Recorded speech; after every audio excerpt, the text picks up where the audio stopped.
What is up, everybody? Welcome to the 4for4mula podcast with this week's Azerbaijan Grand Prix preview. As always, I'm your host, TJ Hernandez, the director of DFS at 4for4.com, with my co-host, Dan Weiner, the senior producer at BetSperts. Before we get into everything today, just want to remind everybody that today's show is brought to you by Run the Sims. 4for4 is teamed up with Run the Sims for projections, tools, and content for both F1 and USFL, DFS, and betting. Go to runthesims.com.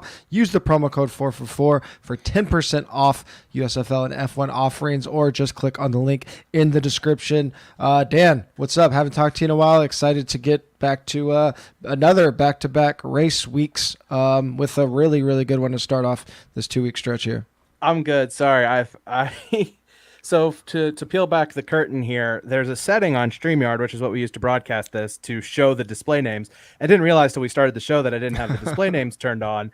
And so we were talking off air, and we'll get into greater detail because it's the thing that I find most fascinating right now about the sport is the dynamic at Red Bull. So when I clicked to turn the display names on and TJ says Perez #1 at Red Bull, made me laugh pretty hysterically. So if you saw me kind of start laughing there, that's why. But this is going to be a fun race. Azerbaijan has always been a bit unpredictable. One of the newer circuits, only been around since 2016, but it's usually unpredictable. Usually there are a bunch of guys who don't finish the race. I think the 3 of the last 4 times there were at least 4 drivers who failed to classify, as many as 6.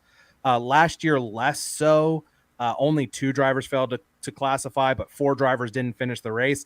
And if you watched or didn't watch last year, Max Verstappen was well on his way to cruising to an easy victory, blew a tire, ended up wrecking, and that kind of set things off. So from a betting DFS perspective, it is a maddening week that I'm not super excited about trying to figure out how to win. But from a fan perspective, the games are still going to be fun. It's still going to be fun to try to bet on it, play DFS. But from a fan perspective, this should be just a tremendous race. Yeah, it'll be. I think just from a DFS perspective, this is going to be a really good one, and we'll get into what happened in qualifying. This week is going to set up really well if you just understand ownership percentages and understand like where the variance is most likely to come from, not up front. I think it's going to give us a lot of really good chances to exploit those ownership percentages, because we should see quite a bit of overtaking, and there's just a lot of tricky spots in this race where the drivers can lose it. We already saw it like multiple times on that crazy turn 15. A lot of drivers having trouble with that. So put that into a race setting, and obviously a lot of things that we expect to happen can blow up. So let's talk a little bit about qualifying and what happened and how things shook out this morning. Yeah, there you can see the breakdown of everything. Lance Stroll in Q1, because it's Lance Stroll and he and Nicholas Latifi, for whatever our Canadian friends on the circuit tend to like to wreck their cars. He wrecked, and it created a bit of chaos at the end of Q1. Yeah. Everyone was kind of bunched up, so there was kind of weird racing conditions once the restart happened for everyone to try to get back to the line to get in their flying lap to try to get into Q2. The notable thing was Valtteri Bottas barely escaped into Q2.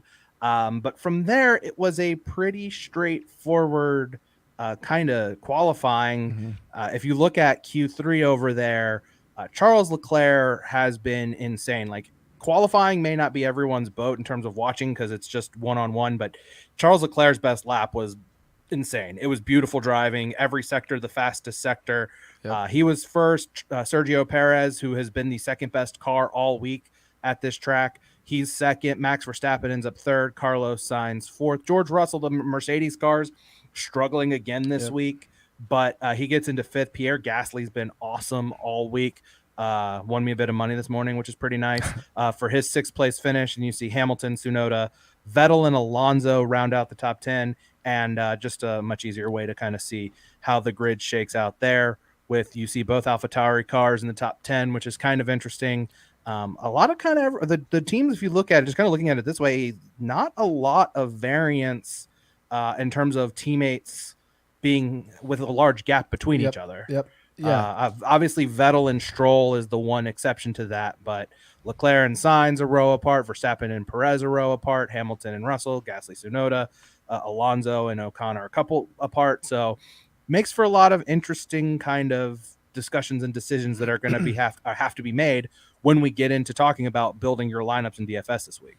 Yeah, and if you paid attention to the free practice sessions, you probably noticed that the teams there were pretty clear tiers in terms of where we thought the teams were going to shake out, at least in qualifying. Obviously, when we get into race pace and a full race, things can and will change a lot. But it seemed pretty clear to me going into qualifying that this is how things would shake out. Like I thought the top 5 teams would lock out the top 5 rows. Ocon ruined that for us and ruined one of our slips. But I mean, still, we knew AlphaTauri found a lot of pace in practice coming in this week. I'm pretty sure they had an upgrade on their car. And then Alonso had a lot of pace in practice. 10th is probably actually a little disappointing for him for qualifying. But I think Ocon should find some of the pace there. The big surprise is obviously Vettel up at 9th. And then Bottas behind his teammate, I think maybe for the first time all year in qualifying. So that will be a very interesting dynamic in terms of how we are attacking those guys, because Zhou Guanyu is probably going to end up being one of the most popular drivers on the slate, just because he's starting ahead of Bottas. But everything else kind of shakes out as expected. I think one of the things that we're going to be looking at DFS this week, we have had a few races in a row, or at least like 3 of the last 4, where we've been able to at least entertain the idea of an alternate captain, whether it had been Stroll starting 10th. Russell's been a kind of sneaky guy to slip in alternative lineups. Red Bull and Ferrari are so much better than the field right now that it's probably going to be the least creative we get with our captain and constructor builds, and we're just going to be really trying to figure out how to get unique with their lineups. Obviously, we'll play a couple different ones, but we'll get into that. But do you kind of agree that Red Bull and Ferrari are just the chaos is probably going to be in the midfield, not so much up front? Like maybe they're going to battle, but the crazy stuff probably happens in the mid and the rear field. Yeah, I mean, that's the most likely scenario, but you can never tell. Like, nothing has gone really according to plan, and we haven't had that's the one thing we haven't had yet this season. We've had, Ferrari cars blow up. We've had Red Bull cars blow up. We've seen pit shenanigans with Ferrari a couple of races in a row, but we haven't really seen those teams really racing at each other and having kind of chaos because of that. We had some really great racing at Monaco, I thought. I mean, for Monaco at least, just the last 10, 15 laps there were really interesting, but we haven't had that one situation where there's been some chaos either at the start. I mean, the racing's been really respectful between those two teams this year, and it'll probably remain that way. Like, I don't know that there's this real rivalry there yet, but yeah, I mean, that's the way that it feels. And if you saw going back to the other graphic, they were like a second and a half almost ahead of Russell and Gasly, or Leclerc was anyway. They're so far out in front that you should sprinkle in some lineups with some alternate captains maybe, but just not a ton. Yeah, we'll go team by team here, but I think looking at those drivers or teams that typically haven't qualified well all season, just kind of keeping a thing in the back of our head that they qualified well, but they haven't been here, and there's just a lot of downside to those teams or drivers that haven't typically been in the points a lot. So I think that'll be super interesting. So let's go ahead and talk about what we're going to be thinking about team by team for DFS, kind of a big broad overview. If you looked at salaries this week, those ceilings are once again fairly low, still nowhere near as low as they were at the beginning of the season, but it's pretty easy. There's 5 or 6 of each combo, whether it's Max, Charles, Red Bull, Ferrari, all those combos that everyone's been using. We will have a lot of dupe lineups. Now, Checo starting second, winning last week, that might throw a wrench into how much people are using the Max Red Bull combos, but those Charles Ferrari combos with Max or Checo as a driver, those are going to be duped a ton, but we'll definitely get into that. Let's start with Alpine. Alonso is at 6,800 starting 10th. Ocon 6,400 starting 13th. So we did see Alpine have some really nice pace in the practice sessions. Ocon kind of a disappointing qualifying. I thought they both could have got into the top 10 here. Obviously, Alonso's going to be the better play because he's only $400 more and already starting in the points. But out of all of the drivers we have, if we don't assume crashes or chaos, like, does Ocon have the best move up the grid equity, 13th? I mean, it's reasonable that with that car he could get into like a 7th or 8th place finish and maybe even finish ahead of Alonso. I think it's entirely possible, but I wouldn't discount Alonso there either. Like, Yeah. he's known as being a great starter. Yeah. And I'm sorry, I got to pop this back up because I don't remember who's in front of him. I mean, he's got Tsunoda, and I know Vettel's a very good driver too historically, but he's got some drivers with a little bit of inexperience. You know, the two Alpha Tauris, and Vettel's car just typically hasn't been as good as his car has been this year. So there's definitely a shot that Alonso is going to be able to move up quite a bit himself here. And the thing that you have to remember is, like, the more you move up, the more points you get in the top 10. So is that going to if that happens, is it offset the amount of points that Ocon's going to be able to get? Like, Ocon might be able to move up 5 spots and get those 3 points, but beyond that, I don't know. Could, and if Alonso ends up finishing 5th, like, does that kind of offset it? So, if you're looking to throw some mid-tier salary guys in there, I mean, I would sprinkle both of them in there, but I think that I like Alonso a lot in this race. I don't know what happened to them today. I haven't seen an explanation for why they struggled to find their pace so much. In practice, they were bad. Qualifying, they did a little bit better, but Alonso's car was right there. Like, he was on par with Gasly, as the that second tier really behind the Red Bull and Ferrari cars yesterday in practice. And I still don't really know what happened to them today, but if they can find the pace they had yesterday, there's some definite possibilities for them to both of those cars to move up, and Alonso in particular, I think. Yeah, I didn't get to see. I know there were a couple drivers. I think most notably Lando and Albon in qualifying. There was a couple issues just with traffic, which we don't really see a lot in qualifying. So I don't know if that affected Alpine at all today. I haven't seen that, but I do think that targeting these mid-salary guys are going to be one of the keys to building unique lineups this week, because I do think a lot of people.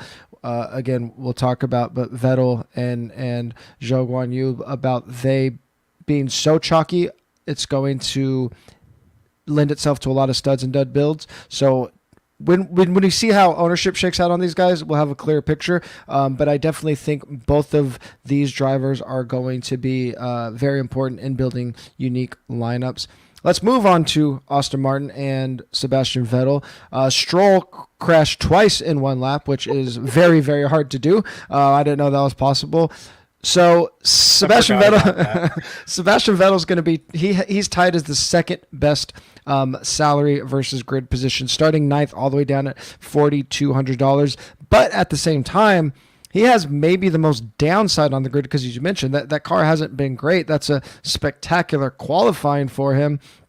But we will see quite a bit of overtaking. We will see a lot of chaos. Like, is he like I don't know how much he even has move up the grid equity. So he kind of scares me as like pretty bad chalk, because I assume he'll end up in a good 50% of lineups. But he can, like, maybe, he moves down 6 or 7 grid spots and he still gets his +5. But if you are eating a player or a driver that's 50% chalk, maybe it's a good spot to avoid. And I don't think you necessarily have to play Stroll over him. Like, obviously Stroll will be, if Vettel gets into an incident, Stroll will be a very low owned guy that can get you your +5. But I just think fading Vettel for some alternate cheap guys might be a good move this week. Yeah, I think that's a fair assessment of that situation. Like, okay, if his car hasn't been spectacular, like the ceiling for that car from what we've seen, at least on the track so far, is not compared to Alonso. So yeah, I mean, does he move up a couple of spots? Sure, it's possible, but again, you have to move up. What is it, a 3-spot move up, or does it not start till 5? 3 spot, you get 1 point. You get 1 point for moving up 3 spots. Yep. Okay, maybe that's a possibility. However unlikely that may be. But like you said, what's more likely? He he goes up 3 spots, or he falls the requisite number of spots to lose points, and like you said, mitigate that 5 point for beating his own teammate. So yeah, I mean, there's certainly a lot of risk inherent there in playing Vettel. At the same time, it's one of the safest bets, at least for like on paper for the head-to-head. I mean, Yep. I would say the safest, except maybe Leclerc signs, but like, so yeah, I mean, it's entirely possible he just kind of ends up and you're just going to get the 6 for classifying and beating his teammate, but for the salary, it's still a worthwhile play, even if, like you said, there's a lot of risk there. Yeah, I think the key to playing lineups with Vettel is you're just going, and we'll get to this with Zhou Guanyu as well. They're going to be so popular that you just have to be cognizant of the drivers you're playing around them. In your Vettel lineups, you're going to need one, probably two sub 20% guys.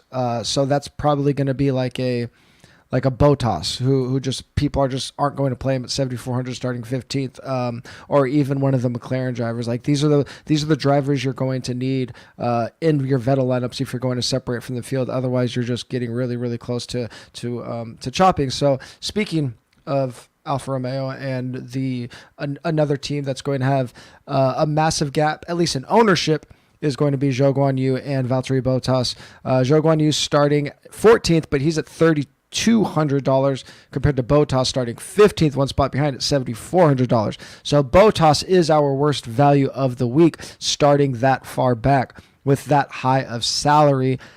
Again, just like with Vettel, I just think the thought process here with Guanyu is going to be, when we're using him, where can we get contrarian? And understanding that there are going to be drivers that are similar salary.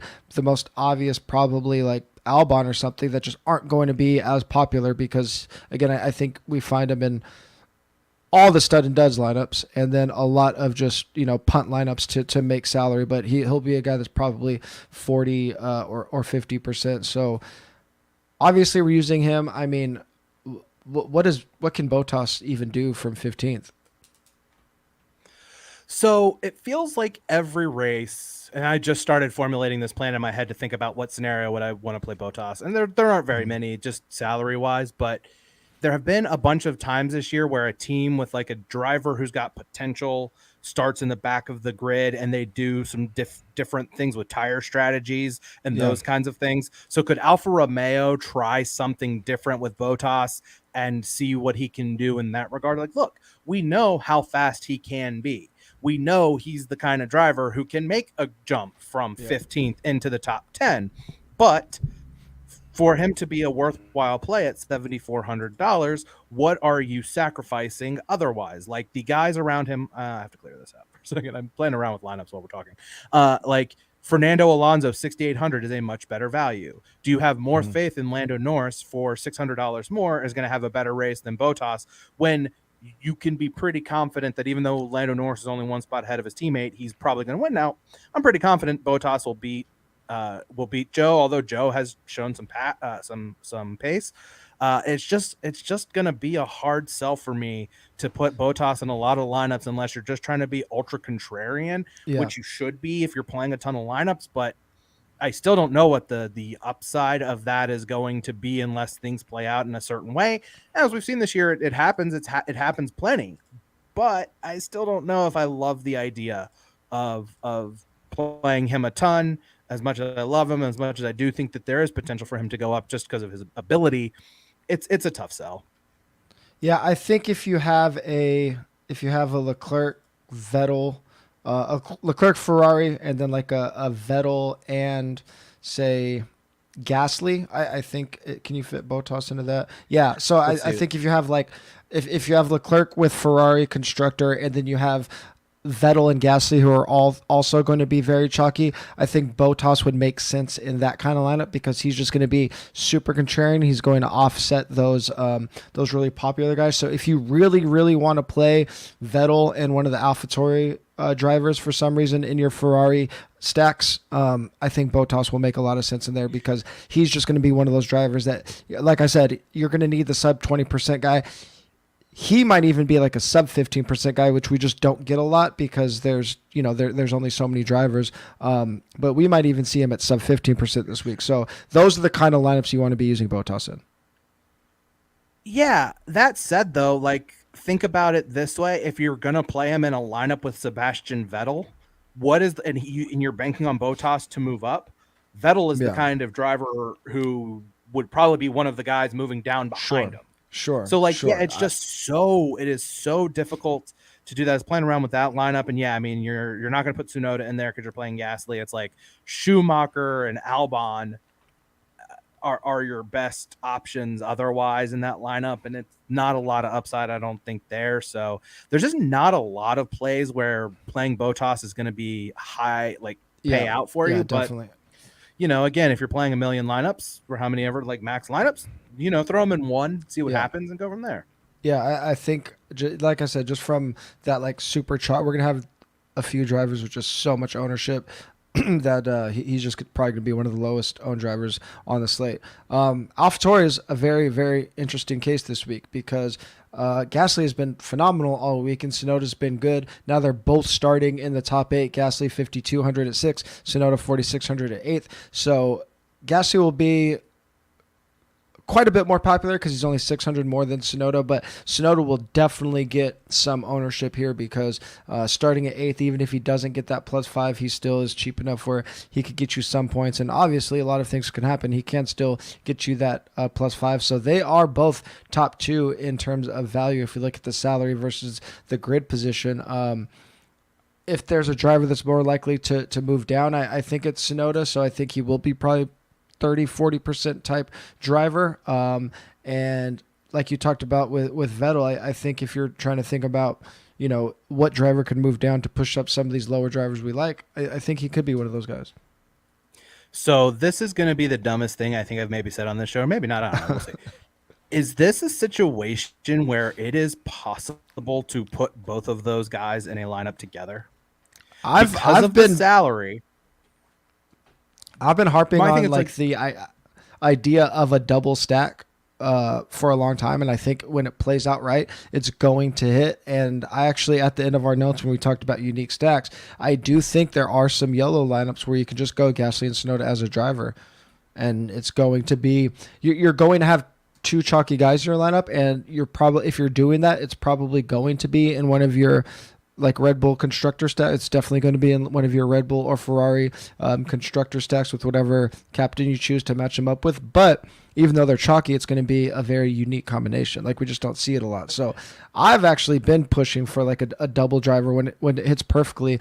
I think it is it's the type of combo where it can give you a solo first place, which I think we've only seen once so far this season. So we were talking about this off air that like the DFS is already super high variance, and this sport so far. I mean, again, we're only 7 races into this sport in its DFS history, so we are still learning, but it's very difficult to there's so much chopping going on. There's so much lineup overlap that we really need to be thinking about not trying to win every week, but giving us an opportunity for that unique first place finish. Like, that's how you're going to make your money in these F1 DFS games. And like, no one's playing cash games. So we're looking for the biggest spike weeks possible. We're not looking for consistent wins, which sounds counterintuitive, but a double driver stack is a way to get one of those unique first place finishes.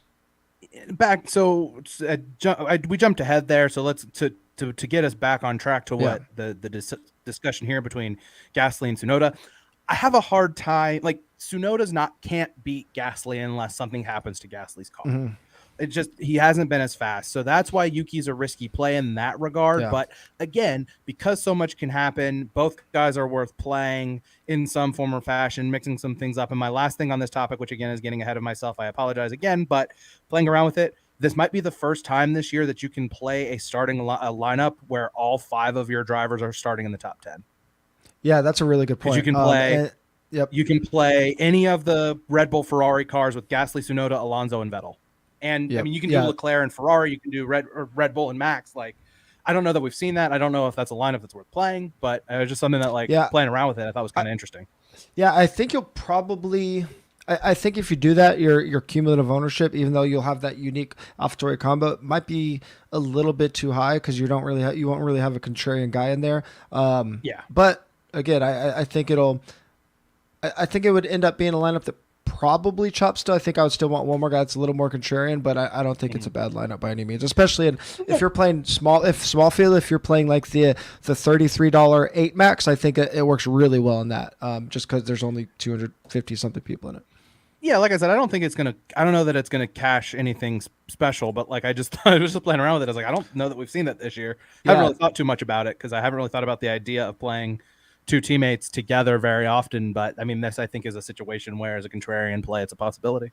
Yeah, I think it's really good in that size. Anything that's like under 500 entries, I think it'll work fine in that, even though all the drivers will be chalky. I think that's a good way to get unique. Haas not showing out very well. Neither Magnussen or Schumacher getting into Q2. Magnussen starting 4 spots ahead at 16th. So even though K-Mag is the second worst value in terms of salary versus starting grid position, he's probably cheap enough that like 5,800 is not cheap, but it's not expensive either.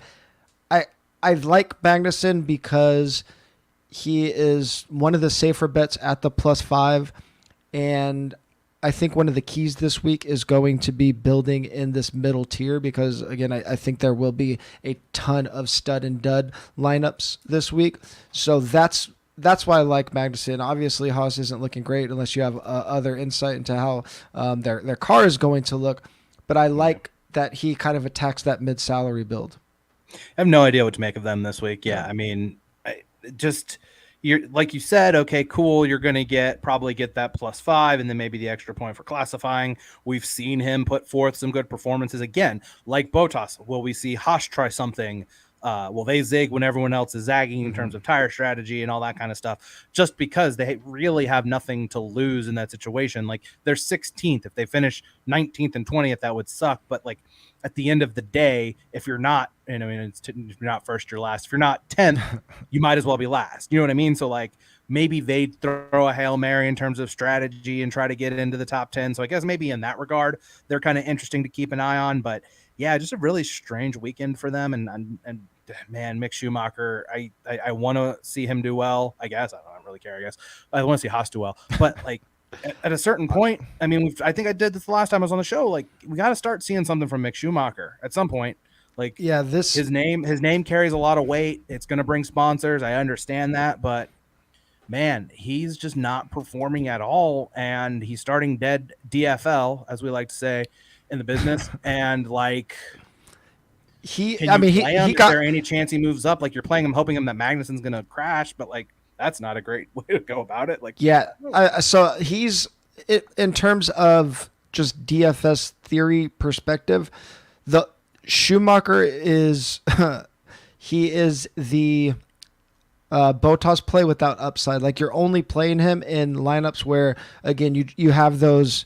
He actually might like when we were talking about the Stroll thing, and not playing Bottas with Stroll. If you have like Stroll, Zhou Guan Yu, Charles, and Ferrari, Schumacher might make sense just from the perspective of he's going to be well under 20% owned, but if something happens to K-Mag, he gets you the +5. It's very similar to like what we've done with Latifi, where he's not min salary Schumacher, but you can win even if he gets you a 0, right? Or if he just finishes.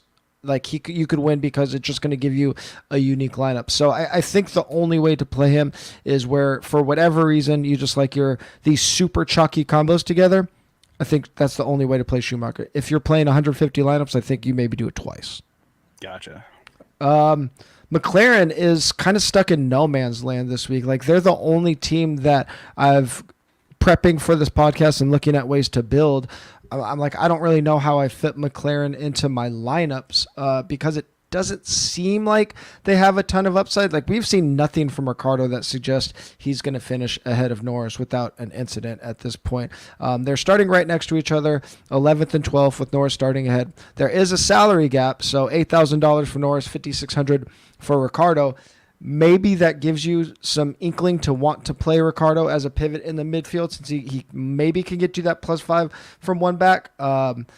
Norris is interesting because he's really the only true salary pivot off of George Russell, who I think will be very popular in builds that don't have the Red Bull Ferrari driver combos. But McLaren, tough spot finishing starting from outside of the points. The only like saving grace thing I would say is they were P5 and P6 and FP3, so maybe they have some hidden pace, but all the other practice sessions they were just as slow, if not slower, than they were in qualifying. So they're kind of where Mercedes has been a couple times, where it feels like they're tough salary to play, not a lot of upside for them.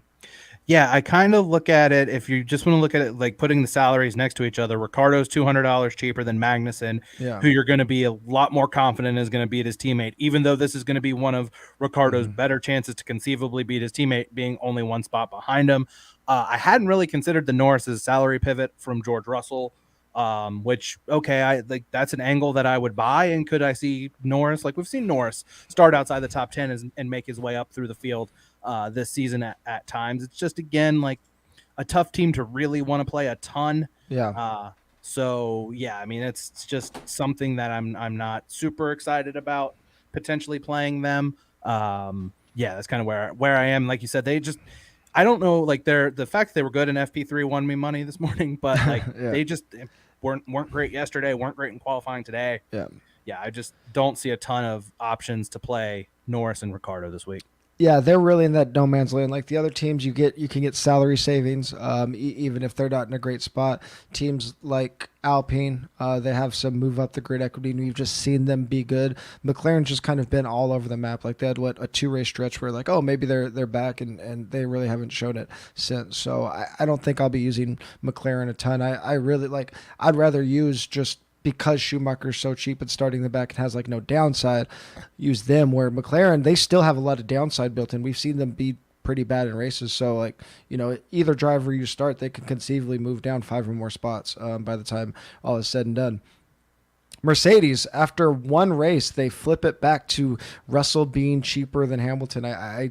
It's crazy how reactionary the DraftKings salaries have been. I have an inkling that they're not. They're kind of just letting the algorithm do all the work. I don't think they're managing these super precisely, which isn't a surprise for a niche sport. But I think we go right back to Russell just being a great value. Our DFS MVP this year, getting him at a $600 discount to Hamilton, starting 2 spots ahead. But I mean, Russell's just been he's just their better driver right now. So I mean, is he the best like guy in that high-ish mid salary range this week?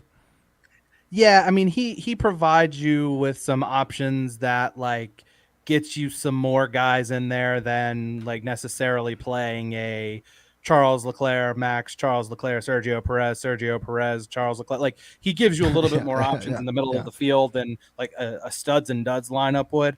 Yep. Lewis Hamilton for this is the 8th race of the year. Lewis Hamilton for the 6th or 7th time is the most unplayable driver in DFS, just the limited upside. The car is garbage. The car is they brought like a hybrid engine. Like, they messed up the engine at the end of Monaco, so they're piecing it together. They dropped the ride height to like basically the car is dragging on the ground, for lack of a better way to describe it, to where it's not so much the porpoising, but this is a street circuit. This is not a man-made circuit. They're racing on the streets of Baku, and you can feel every like bump and every pothole and everything. And Hamilton's having a really hard time physically this week. Like, it's just been another nightmarish week for them, after like Barcelona was apparently the oasis that is the desert this year for this team. And George Russell's a guy who provides you financial flexibility, maybe can steal his way into a top 3 or 4, maybe find his way on the podium because he's managed to have a horseshoe up his rear end this year, and a lot of the times. Yeah, that's kind of where I am. George Russell's the MVP, and we'll keep playing him because he's going to keep providing us with some value and ability to mix in some salary elsewhere. Yeah, and there's not going to be, and we'll talk about this more when we get to like how we're actually building. There's not going to be a ton of alternative captains that we use this week outside of Red Bull and Ferrari. I do think Russell starting 5th is going to be one of those guys that we can throw into like as our captain in some chaos lineups. But I really love Russell just for the fact that he could get us away from a true studs and duds build. I like where he's starting on the grid. I like the way he's been driving. I mean, I think at this point, Hamilton has to be, unless he has a crazy good qualifying session and we get him starting like top 3 at some point, I think he needs to be like sub 8K to even be on our maps at this point. Oh, for sure. Agreed completely. Williams, our favorite team to talk about. Latifi, last two races finished ahead of Albon after it looked like Albon was like the best salary or the best value all year. So they're starting at the back of the pack. Albon at 3,800, 17th. Latifi at 3,018th. My guess is I keep refreshing around the sims to see if we have ownership projections up yet. My guess is with Latifi's $800 less than Albon that he will be more popular. But for the most part, we've seen the Williams and Aston Martin drivers pretty much splitting ownership 50-50. So this is just kind of a matter of, unless we see some crazy ownership gap, using these guys to get salary relief. I think using either of them is going to be fine. I don't think you're going to have to put a ton of thought into how popular they are because, again, Vettel and Zhou are just going to suck up so much of that cheap driver salary that Albon, Latifi, we can just kind of use them as salary relief. The only interesting thing here is Albon was basically saying he could have qualified better. He could have gotten to Q2. He was kind of saying Alonso slowed down on purpose because if any driver, he was in danger of getting into getting out of Q1. So there was a little gamesmanship going on in qualifying, according to Albon.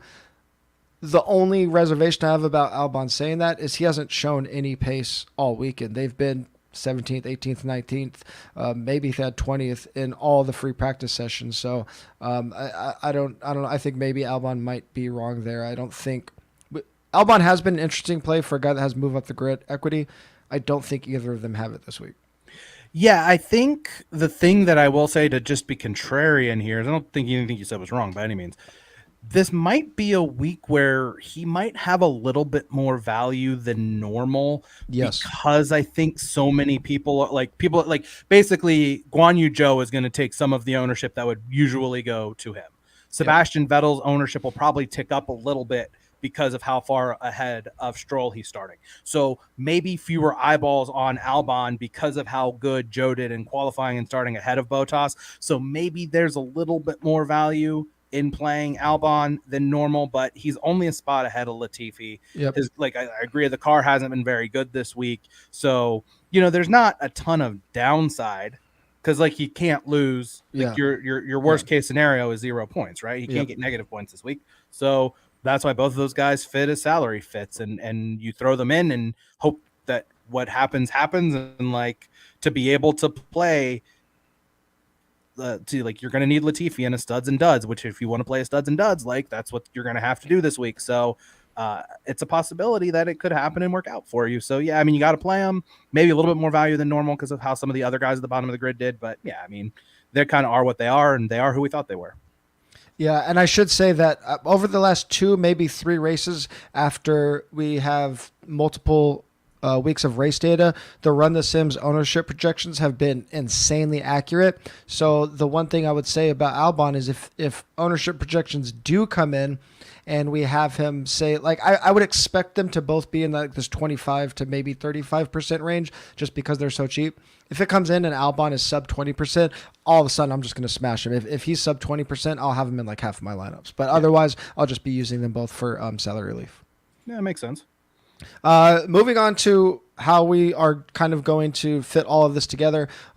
Just quickly before we jump into our favorite driver captain and favorite constructors, the lineups that are going to be duped like crazy. Any Charles captain, Max driver, Latifi, Zhou Guanyu with either Vettel or Tsunoda and Ferrari constructor. Those 2 combos are going to be duped. Those are going to be the 200, 300, 400 dupe lineups. So if you're playing in the big tournament, the main tournament, don't play that because you're playing to chop for a couple $100. It's just not worth it. And then if Max ends up being way more popular than Checo, the Max, Charles, Latifi, Zhou Guanyu, Sebastian Vettel, Red Bull lineup, that will be duped a ton as well. So we've talked about this a ton. Those very obvious stud and dud lineup combos, maybe they hit because they're the most obvious plays, but what are they really hitting for? If for some reason you're playing 50-50s or double ups, or just a super small single entry tournament with only 100. I don't even know if I'd play it in a 100-man contest because someone else is just going to use it. I think you could just safely avoid those lineups. Oh yeah, for sure. I mean, that makes a ton of sense. Driver and driver captain ownership projections. I think the big thing, again, like we talked about, I don't think I'm looking at a ton of spots to get away from our Red Bull and Ferrari captain builds. I think the biggest thing for me this week, at least for my captain positions, is how ownership shakes out between Sergio Perez and Max Verstappen. I know Max is starting third, but he's still the favorite to win the championship this year.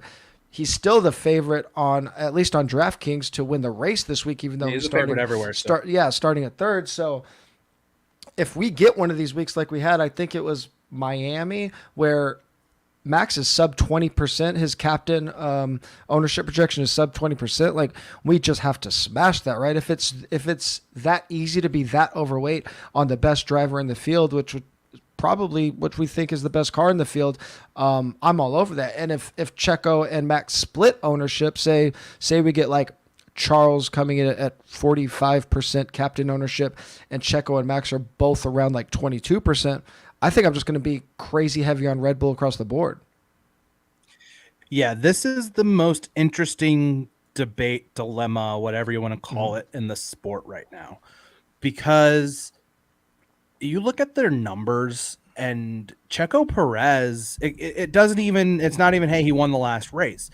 He's been right there, speed, pace-wise, with Max Verstappen all year. And since the incident in Barcelona, when he was told to move out of the way, he's been pissed, and he was a better driver. He had a better car in Monaco. He's got a better car this week right now. So I'm more inclined to play Sergio Perez than I am Max Verstappen, given how much better I think he's been overall. Now they have 24 hours-ish to figure out the setup. Max keeps complaining about the setup of the car.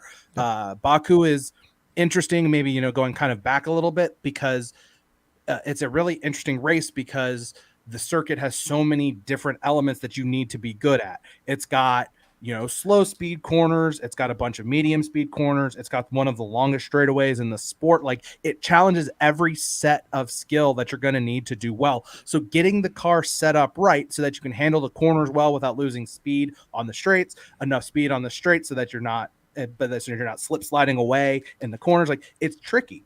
That said, everything we've seen so far this week would indicate that Sergio Perez has got the better car than Max Verstappen does. But to your point, have people caught up to that?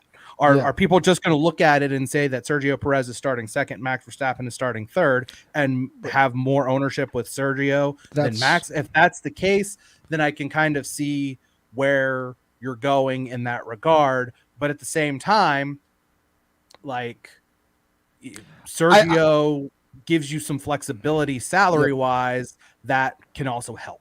I think it's a really good opportunity for us to take advantage of the unknown and the indecision of the field. So if Checo takes any captain ownership away from Max, even if it's like marginal, Charles is going to be so popular that it's just going to give us an opportunity to be very easily overweight on what is probably the best team in the field with two drivers that have a legit chance to win, right? That's always the struggle with, like, early in the season when we're talking about getting off of Max or Charles.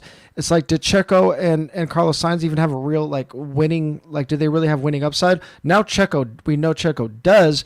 So let's say they both come in at, say, 20 to 25% captain ownership projection, and Charles comes in at like 45 to 50%. If you're playing 20 lineups, I think you could just say, I'm playing 6 or 7 Max lineups, I'm playing 6 or 7 Checo lineups, stacking them with Red Bull, and then I'm just going to figure out how to get unique with my 4 drivers. And then you're just way overweight compared to the field on the best team in the sport. So I think there's actually a really good opportunity here to be overweight on Red Bull this week.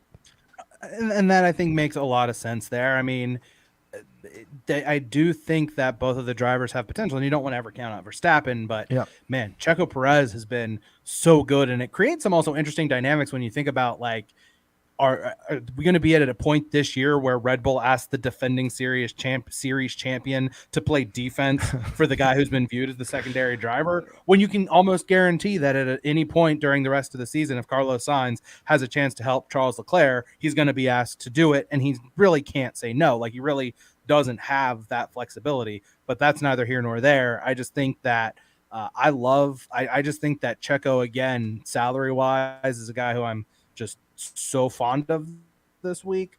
But yeah, I mean, the Red Bulls, I think there is potential, and hopefully, I hadn't really considered the idea that people might be all over Checo more so than Max. I just assume every week people are going to see Max as the value over Checo, and maybe that's not the case.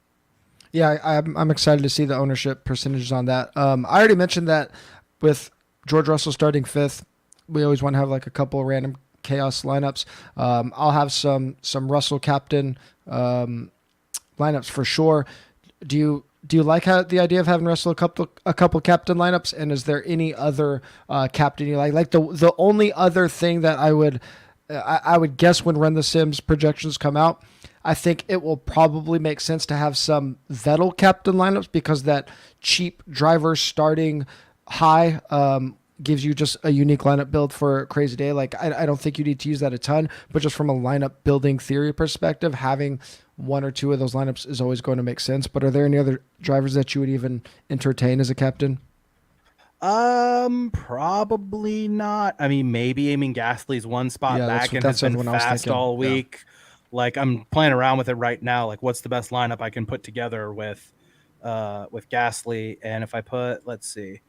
Yeah, I mean, you can do a lineup with Gasly as your captain, Sainz, Russell, Alonso, just about anybody else, and AlphaTauri if you want to get the points for him being like, you want to do a captain constructor stack. But I'm kind of with you in I said we haven't seen the chaos, the top of the race.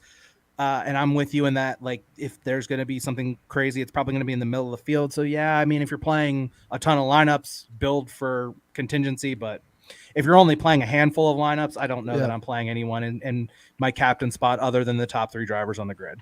Yeah, I 100% agree. I think this week is mostly set up to get unique with your drivers, not with your captain and constructor, which is fine. That, every week is a different puzzle, so it's fun to try to figure out what way we want to do that. Kind of ties into the same thing, but as far as constructors go, I just kind of think it comes down to, I think I'm going to be way overweight on Red Bull just because I'm going to have so many Checo Max lineups. I'll have a couple George Russell Mercedes lineups. Might even have like a Ferrari, Ferrari captain, Charles captain with a Mercedes constructor. We saw that win early in the season just because they're both starting, top 7, which, the likelihood of that hitting is very low, but it is possible. And then I do think that it will make sense. It'll make sense to have more Charles captain Red Bull constructor than it will be to have Max or Checo with a Ferrari constructor, just because I think it's pretty obvious Red Bull's more likely to double podium than Ferrari is. So there are just always going to be scenarios where you can have the guy from the other team in your captain. We've seen that. I don't think we've seen it hit yet, but it's a lineup that is definitely viable. Yeah, for sure. Any other constructors at all? I mean, any AlphaTauri constructors would you consider? If you're going to play a Gasly lineup, you got to mix it with AlphaTauri. But if you're playing 100 lineups, like one, maybe, sure, I don't know, but yeah, probably not for me for the limited lineups I typically play every week. Yeah, I agree with that. As far as alternative salaries, I mean, I think my captain constructor mix will be pretty normal. I'm usually right around 50-50 of lineups that I stack with my captain and constructor. Might be a little heavier this week. It seems like a really good.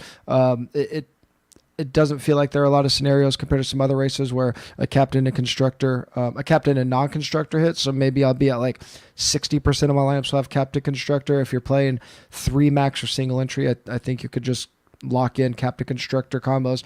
You brought up that double driver stack. I think the idea of both AlphaTauri drivers in your lineup is going to make a lot of sense. I've been waiting for the double driver stack to hit. If you have Charles and Ferrari or Max and Red Bull and you throw in both AlphaTauri drivers and maybe one more contrarian play, that might be my favorite unique lineup this week. Yeah, we talked about it, and it's an interesting prospect, and I might end up playing that Hmm. uh, with with with I don't know who I would. Maybe I'll just keep it with Ferrari and Leclerc, and Yeah. just do that lineup and mix it in and see what happens. Like, wasn't planning on playing a ton of lineups, and that's probably like my favorite idea, even if it's like not one that works out in our favor. I kind Yeah. of love it, so I mean, I'm kind of committed to the idea of playing that lineup and seeing kind of what happens. Yeah, I think it makes the most sense in Charles captain Ferrari constructor lineups because that will be the most popular captain constructor combo, like probably by a huge margin. So to make a unique build that way is a really good idea. Again, we talked about like the chalk is so obvious this week. Because we're going to have so many of the same captain constructor combos as the field, one of the easiest ways to get unique this week is just leaving salary on the table. Again, going back to the only time that a first place has been solo this year, that lineup I believe left 1,400 on the table. You've already messed around with a couple lineups that you like leaving salary on the table, but I think this week sets up really well just for that concept. Just from a showdown theory perspective, leaving salary on the table is always going to be a really good way to get unique.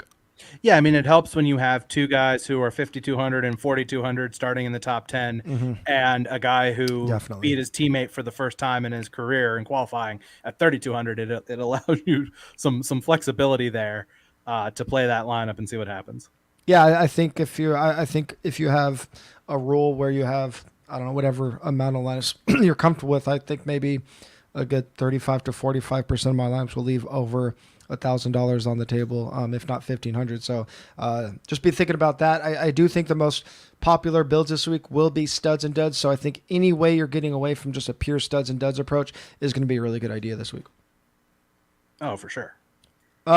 Moving on to our pick'em and bets. I looked at Underdog today, and there are, I believe, all of these are still up from right before we started record. Oh, Lance Stroll already moved. That's funny.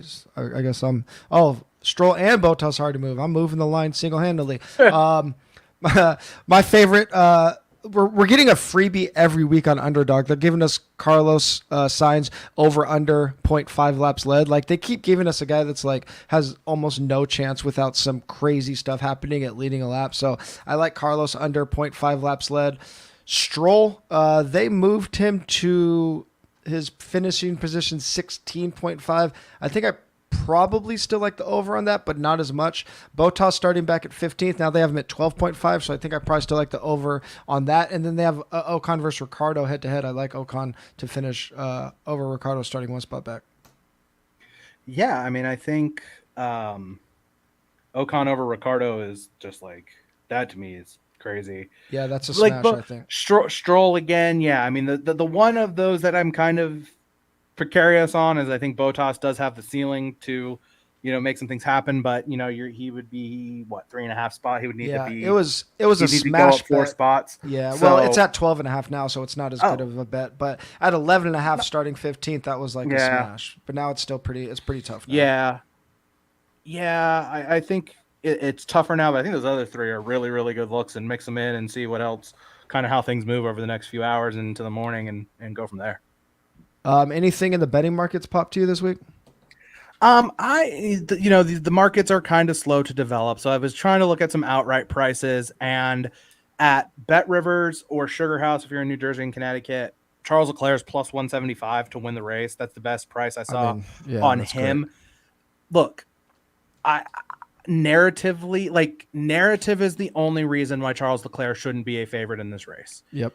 He's been the best driver on the track this week. He has been so much better than everyone else. And on top of that, he might even have more pace in that car to unlock. Now, the narrative is, well, he's won the pole. This is what, 4 poles in a row, I believe, and he didn't win any of the last 3 races.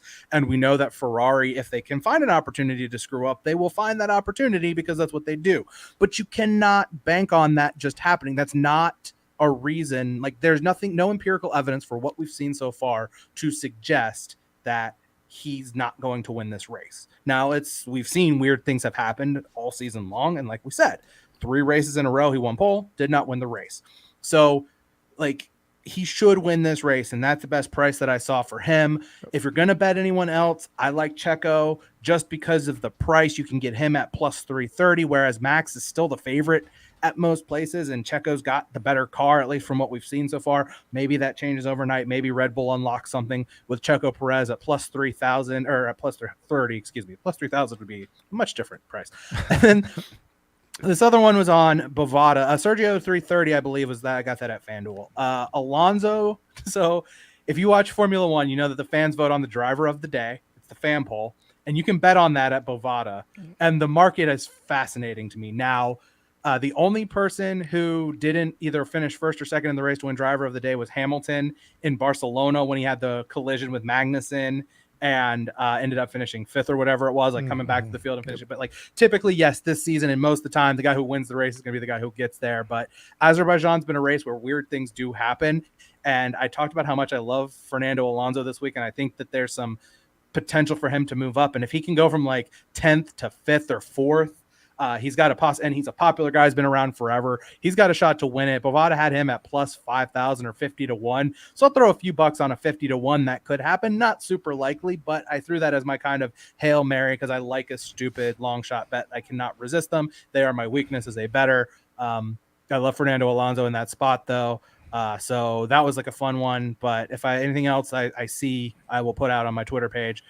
You can find that. I already hit I've already won this week because of, to tell the story quickly, I won't name the book because they did resolve this, but I bet AlphaTauri to be the top qualifier of teams that weren't Mercedes, Red Bull, and Ferrari, plus 240. This book watched McLaren have one good practice session in the least important practice session, which is FP3, and they lined McLaren at minus money, and they put AlphaTauri, which had the best car outside of those top three all week, at plus 240, and Q1, Q2, Q3, no doubter. My man Pierre Gasly wins that bet. I keep refreshing to see the winnings because I just like that dopamine hit of seeing the money in the account, and there's nothing there. And I'm like, what in the world? So like I log in and it says that I lost the bet. And I'm like, what? So I reach out to this book, and this book has horrible customer service. Their customer service is terrible. You have to like send them an email and then communicate with people via email. So I was like, here's what happened. I took screenshots of all of this stuff, sent it to them, and the response was, this was the bet that you made. It finished second. Therefore, it was graded as a loss. And that's when like, you know, the anger from Inside Out, when his like the fire starts shooting out of his head, that was me. I was irate at that point, and I messaged him like, no, that's not right. So I send another message. I'm like this close to absolutely losing my mind. I'm like trying to get their customer service on Twitter. Like, can I have a phone number to talk to a person? And eventually I go back, I refresh, and they put the money in my account and grade it properly. My guess is someone thought that George Russell still raced for Williams. That's the only thing that I can think, because they said he finished second. That's funny. Which, like, the only possible way, because like the top four were the Red Bull and Ferrari, so they had to think that George Russell still raced for Williams. So nevertheless, awesome. I won. We cleared it. We're good. Me and that book were on good terms, sort of. But I already won that one, so now I can lose all my other bets this weekend because I won one, and I'm going to end up losing everything else because that's how it goes. All right. Well, let's ride, baby. That about does it for the preview this week. I think we could parlay that long roundabout finally winning a bet into a very profitable weekend. We'll be back next week with the Canadian Grand Prix preview. As always, make sure you're checking out Run the Sims. Go to runthesims.com. Use the promo code 4for4 for 10% off USFL and F1 betting, projections, tools, and content. And make sure you check out Underdog. Get a free 4for4 Pro or DFS subscription if you deposit at least $10 onto Underdog Fantasy using the promo code 4for4, and they will also match your first deposit up to $100. You must be a new Underdog user. Just see the link in the description. And don't forget to check out our Discord for all the bets we've been talking about, for our DFS picks, for the lineups that we're thinking about leading up to the race tomorrow. Make sure you hop in the Discord. Tons of action in there on all sports, on all betting, on all pick'ems, on all DFS, and keep a lookout for the BetSperts bundle right now. It is available on Dynasty League football website. It should be available on a couple more of our properties very soon. You get access to 4for4, Dynasty League Football, Fantasy Life app, and BetSports for just $99. If you're watching us on YouTube, please subscribe to the channel. Please give this a like. If you're listening, please give us a 5-star review on your podcast app of choice. That really helps us out a ton. Make sure you're following all of us on Twitter. 4for4 is at 4for4football. All the good stuff at BetSports right now is at BetSports Golf. Dan is at Really Dan Weiner. Run the Sims at Run the Sims. I'm at TJ Hernandez. Talk to you guys next week.